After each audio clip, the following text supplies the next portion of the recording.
Bonjour, je suis Monica et ma belle-mère me détestait tellement que j'ai dû déménager. Mais avant tout, commençons par le début. Ma mère est morte quand j'avais environ 3 ans, ce qui a rendu très malheureux mon père parce qu'il l'aimait beaucoup. Pendant des années, il est resté célibataire, n'osant même pas sortir avec quelqu'un.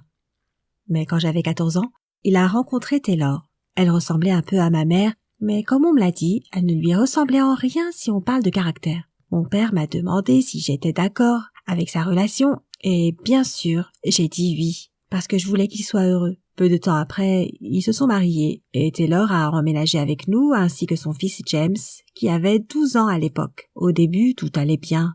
Mon père et Taylor s'aimaient beaucoup, et James était plutôt facile à vivre. Je n'avais pas vu mon père aussi heureux depuis des années. Mais ensuite, j'ai commencé à voir comment Taylor le manipulait. Elle le faisait toujours s'adapter à son style de vie, et si elle faisait quelque chose de mal, elle retournait la situation pour que ce soit mon père le fautif. Je n'étais pas trop d'accord avec ça, et comme Taylor n'aimait pas mon attitude, elle a commencé à me malmener et à rejeter tout sur moi, quand quelque chose arrivait. Même si James avait fait quelque chose, c'était ma faute. Par exemple, elle se fâchait contre moi parce que je ne faisais pas la vaisselle, même s'il n'y avait qu'une assiette sale et que c'était celle de James. C'était constamment à moi que Taylor faisait la leçon, et c'était toujours pour des choses insignifiantes. Au début, mon père essayait de me défendre, mais elle a fini par lui faire croire qu'elle avait raison et que je n'étais qu'une enfant ingrate et gâtée. Elle lui a même dit que je volais de l'argent, ce qui n'était pas vrai, et je ne savais pas d'où elle tenait cette idée. C'est là que toute notre famille s'est retournée contre moi. Taylor était plus odieuse que jamais.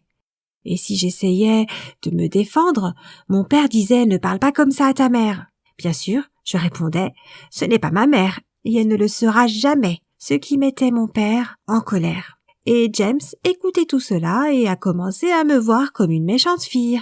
Taylor l'avait retournée contre moi. Pourquoi faisait-elle ça? Je suppose qu'elle n'aimait pas l'attention que mon père m'accordait, ce qui était compréhensible, car je suis sa fille. En voyant comment Taylor avait pris le contrôle de nos vies, j'ai essayé de parler à mon père, mais il n'a pas voulu m'écouter. Je me suis donc rapprochée de mes grands-parents et je leur ai expliqué la situation pour leur demander si je pouvais emménager chez eux. Ils ont dit oui, car ils n'aimaient pas non plus beaucoup Taylor. J'ai déménagé et toutes les deux, on était heureuses. Vivre avec mes grands-parents avait ses avantages et ses inconvénients, mais c'était beaucoup mieux que de vivre avec Taylor. Mon père m'appelait tous les jours et me rendait visite toutes les semaines, au début, mais il appelait de moins en moins souvent, probablement parce que Taylor se plaignait qu'il ne l'aimait pas. Mon père était piégé, mais c'était sa décision. Et bien que je l'aimais encore, je ne pouvais tout simplement pas oublier comment il m'avait traitée. Après 1 an, j'ai senti que je ne faisais plus partie de la famille, et je ne voyais mon père que 2 fois par mois au mieux. Dans le pire des cas, je pouvais passer jusqu'à 2 mois sans le voir. Un jour, il m'a appelé et m'a dit « Chérie, rentre à la maison. J'ai parlé avec Taylor et elle est d'accord. » Sérieusement? Taylor est d'accord? J'ai répondu brutalement à mon père. Je ne mettrai jamais plus un pied dans cette maison tant qu'elle y sera. Je m'attendais à ce que mon père m'appelle pour s'excuser, pour essayer de réparer ça, mais ce n'est jamais arrivé. Je comprenais qu'il avait peur de se sentir seul à nouveau, et ça ne me dérangeait pas qu'il ait une autre femme. Mais ce qu'elle a fait pour moi n'était pas bien. Rien n'a servi, même lorsque mes grands-parents ont essayé d'en parler avec lui. Alors j'ai complètement abandonné.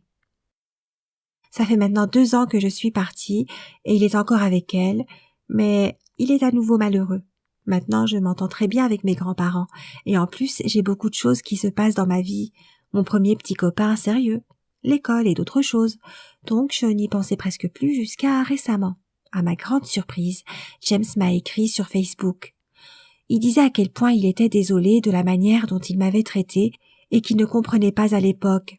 Mais il voulait qu'on soit amis, ou du moins ne pas être des ennemis. Je lui ai demandé ce qui l'avait poussé à faire ça, et il m'a tout raconté sur sa mère et comment elle était de plus en plus folle avec le temps. Plus tard, j'ai rencontré James, et j'ai été fière de lui parce que c'était un homme intelligent et bon. Il a dit que mon père était bien plus gentil avec lui que son vrai père ne l'avait jamais été, et Taylor était en colère chaque fois qu'il prenait sa défense. Et il m'a dit qu'il avait vu que mon père était fatigué et qu'un jour il allait sûrement se séparer d'elle.